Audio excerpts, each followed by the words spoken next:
Hey guys, welcome to my channel. I hope you all are doing well. Today's video is not on any art tutorial. Today I want to share about my experience on commission artwork. Yes, you heard it right. Recently I got a work to make a video for Pan Villas.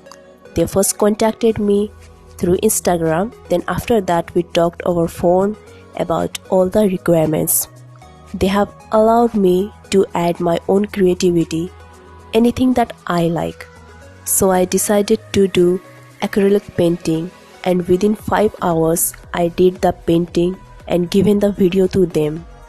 But unfortunately they didn't like the video because of its quality, as it was recorded during evening time. So again next morning I quickly did that same painting, and this time it took me 2 hours for painting and 1 hour for editing. And luckily this time my video got approved. So this was the experience of my work, and I really enjoyed this. I hope soon I will get some more commission work.